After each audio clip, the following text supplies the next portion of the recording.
அது ஒரு கிராமம். அந்த கிராமத்துல பிரம்மையா லட்சுமின்னு ஒரு தம்பதி வாழ்ந்து வந்தாங்க.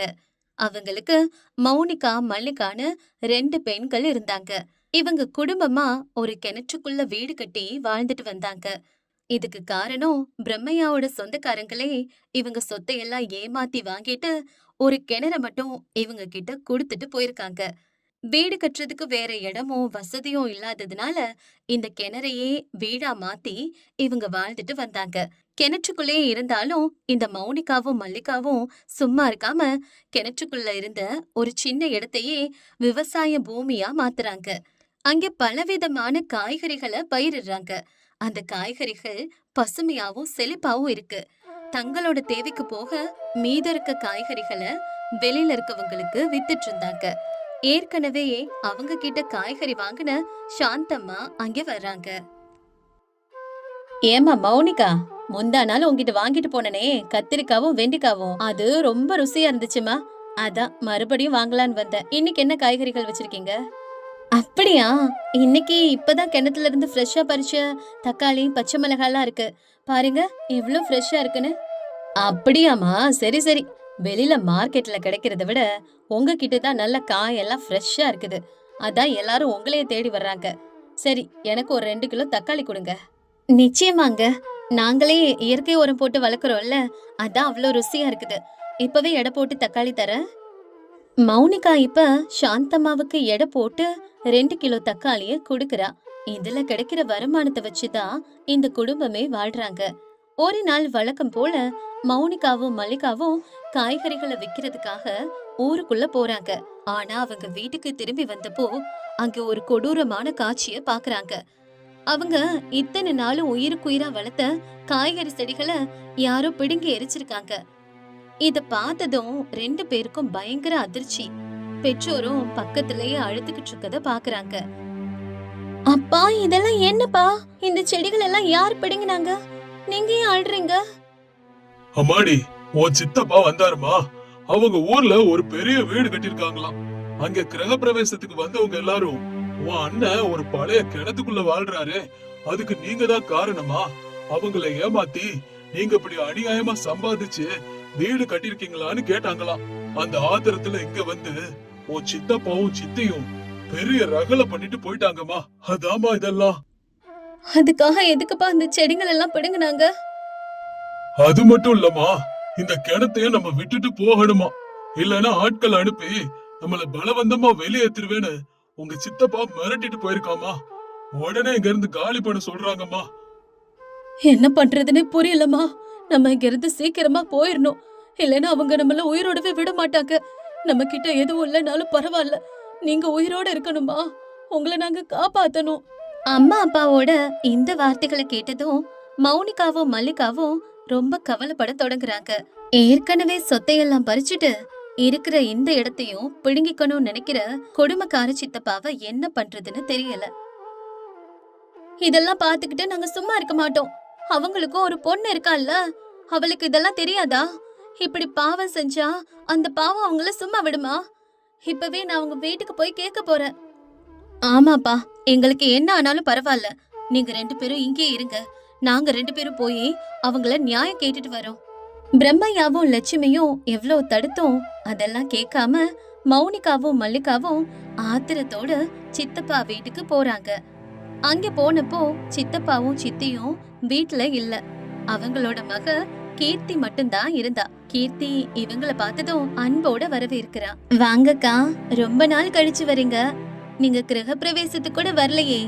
அம்மாவும் அப்பாவும் நேர்ல வந்து கூப்பிட்டதா சொன்னாங்க. கீர்த்தியோட பேச்ச கேட்டதும் மௌனிகாவும் மல்லிகாவும் அதிர்ச்சி ஆறாங்க. நிஜமாவே கீர்த்திக்கு எதுவும் தெரியாதா இல்ல நடிக்கிறாளான்னு மனசுக்குள்ள நினைச்சுக்கிறாங்க. நடிக்காத கீர்த்தி, உங்க அப்பாவும் அம்மாவும் செய்யற வேலை உனக்கு நல்லாவே தெரியும்ல. சொத்து எல்லாத்தையும் நீங்களே எடுத்துக்கிட்டீங்க. எங்களை நடுத்தருவுல விட்டுட்டு நீங்க இப்ப சந்தோஷமா இருக்கீங்க. நாங்க ஒரு பாழடைஞ்ச கிணத்துல வீடு கட்டிக்கிட்டு காய்கறி வித்து பொழப்ப நடத்துறோம். இதுக்கெல்லாம் காரணம் உன் அம்மாவும் அப்பாவும் தானே. அந்த விஷயம் எல்லாம் உனக்கும் நல்லாவே தெரிஞ்சும் நீ இப்படி கேக்குறியா? அக்கா, இந்த விஷயம் எல்லாம் நிஜமா நீங்க சொல்லிதாக்கா எனக்கு தெரியுது.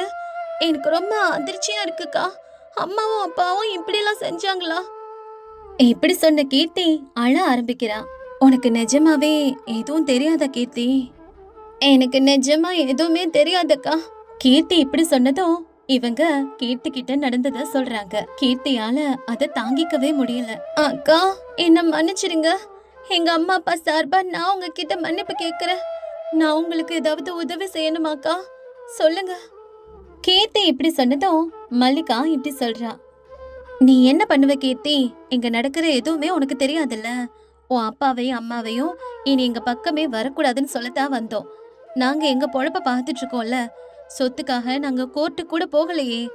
அதனால உங்க அப்பா அம்மா கிட்ட சொல்லி எங்களை தொந்தரவு பண்ண வேணான்னு சொல்லு. அவ்வளவுதான். அப்படி சொல்லிட்டு அவங்க கிளம்புனதுக்கு அப்புறம் கொஞ்ச நேரம் கழிச்சு கீர்த்தியோட பெற்றோர் வர்றாங்க. அப்பா, நீங்க மனுஷங்க தானா? எவ்வளவு பெரிய அநியாயத்தை எப்படிப்பா செய்ய முடிஞ்சது? கீர்த்தி, எதுக்கு அம்மா அப்ப சத்தம் போடுற? அப்படி நாங்க என்ன பண்ணோம்?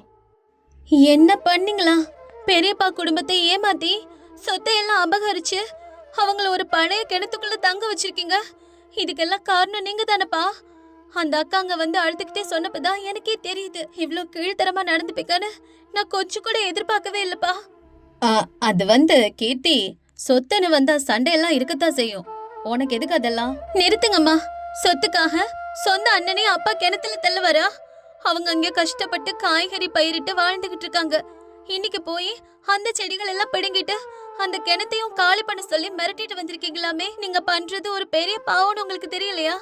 கிரக பிரவேசத்துக்கு அவங்கள கூப்பிட்டேன்னு என்கிட்ட போய் வேற சொன்னீங்க. எங்க பாரு கீர்த்தி, அவங்க அங்க இருந்தா நம்ம கௌரவம் தான் போகும். ஊர்ல எல்லாரும் என்ன கேக்குறாங்க, அதான் அவங்கள அங்க இருந்து போக சொன்னேன். கௌரவத்துக்காகவா இதெல்லாம்? இப்ப என்னால உங்க கௌரவம் எப்படி போகுதுன்னு பாருங்க. இந்த பாவப்பட்ட பணத்துல கட்டின இந்த வீட்ல நான் ஒரு நிமிஷம் கூட இருக்க மாட்டேன். உங்களுக்கு பெரியப்பா குடும்பத்து மேல பாசம் இல்லாம இருக்கலாம், ஆனா எனக்கு என் அக்காங்கன்னா உயிர். இப்பவே போய் அவங்களுக்கு நடந்த அநியாயத்தை எல்லார்கிட்டயும் சொல்லுவேன். அவங்க கோர்ட்டுக்கு போக பயப்படலாம், ஆனா நான் பயப்பட மாட்டேப்பா. கீர்த்தியோட பேச்ச கேட்ட சங்கரையாவும் பார்வதியும் பயந்து போறாங்க. அவளோட ஆத்திரத்தை பார்த்து பார்வதி மறுபடியும் சமாதானப்படுத்த முயற்சி பண்றாங்க. அம்மா, நிறுத்துங்க. உங்க சப்பக்கட்டு பேச்செல்லாம் போதும். மரியாதையா அவங்களுக்கு சேர வேண்டிய சொத்துக்களை கொடுத்துருங்க. இல்லைனா நான் என்ன பண்ணுவேன்னு எனக்கே தெரியாது. இந்த வீட்ல இருக்கவே எனக்கு பிடிக்கல. நான் போறேன். பெரியப்பா வீட்டுக்கு நான் இப்பவே கிளம்புறேன். அப்படி சொன்ன கீர்த்தி அங்கிருந்து கிளம்ப போக பார்வதி அவளை தடுக்கிறாங்க. எங்கம்மா போற? ராத்திரி ஆயிடுச்சுல, நாளைக்கு பேசிக்கலாம். நாங்க அவங்களுக்கு கண்டிப்பா நியாயம் செய்யறோமா? ஆமாமா, கண்டிப்பா நாங்க ஏதாவது நியாயம் செய்யறோம். உங்க பேச்ச நம்புற சின்ன பொண்ணு இல்லனா. நீங்க எப்படிப்பட்டவங்கன்னு எனக்கு நல்லா புரிஞ்சிருச்சு. சின்ன வயசுல இருந்தே உங்களை நான் பாத்துட்டு தானே வளர்ற. நீங்க மாறவே மாட்டீங்க, எனக்கு நல்லா தெரியும். அதனால நான் இங்க இருந்து போறேன். பெரியப்பா வீட்டுக்கே போறேன். என்ன தேடி வந்தீங்கன்னா உங்களுக்கு அப்புறம் மரியாதை இருக்காது. சீக்கிரமே அவங்களுக்கு வர வேண்டிய பணம் சொத்துக்களை திருப்பி கொடுங்க. அப்புறம் நான் வரலாமா வேண்டாமான்னு யோசிக்கிறேன். இல்லைன்னா அவங்க கோர்ட்டுக்கு போக நானே கண்டிப்பா உதவி செய்வேன். அப்படி சொன்ன கீர்த்தி பெற்றோர் எவ்வளவு சொல்லியும் கேட்காம பெரியப்பா வீட்டுக்கு கிளம்பிடுறா. அங்க போன உடனே கீர்த்தி அழுதுகிட்டே பெரியப்பா கிட்ட இப்படி சொல்றா. பெரியப்பா, எனக்கு உண்மை தெரிஞ்சிருச்சு. என்ன மன்னிச்சிருங்க பெரியப்பா. அவங்க செஞ்ச தப்புக்காக நான் மன்னிப்பு கேக்குறேன். என்ன நீங்க தப்பா நினைக்க மாட்டீங்க தானே? நான் எப்போ உங்க பொண்ணு தானே பெரியப்பா. சொல்லுங்க பெரியப்பா. அம்மாடி கீர்த்தி, என்னம்மா எதுக்கு அழுற? நீ ஏன் இங்க வந்த? இந்த ராத்திரி நேரத்துல வந்திருக்க, என்னாச்சுமா? கீர்த்தி, எதுக்காக இப்படி பண்ற? அழாத. முதல்ல வீட்டுக்கு திரும்பி போ. மறுபடியும் சித்தப்பா வந்தா பெரிய சண்டை ஆயிடும். ஆமா கீர்த்தி, நீங்க இருந்து போறதா நல்லது. இல்லைன்னா சொல்லு, நாங்களே உன்னை கூட்டிட்டு போய் விட்டுட்டு வரோம். இல்ல, நான் எங்கேயும் போக மாட்டேன். எனக்கு கொஞ்சம் சோறு போட மாட்டீங்களா நீங்க? நானும் உங்க கூடவே சேர்ந்து கஷ்டப்படுறேன். இங்கே இருக்கிறேன். அவங்க சொத்துக்கள் எல்லாம் திருப்பி கொடுக்கற வரைக்கும் நான் இங்கேதான் இருப்பேன்.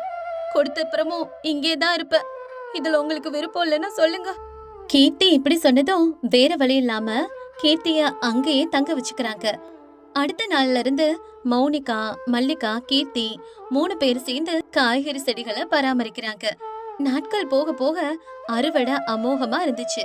ஒரு நாள் சங்கரையாவும் பார்வதியும் கீர்த்திய கூட்டிட்டு போக வராங்க. நான் உங்களோட வரமாட்டேன். நீங்க இன்னும் திருந்தவே இல்ல. நாங்க யாருன்னு உங்களுக்கு காட்டுறோம்.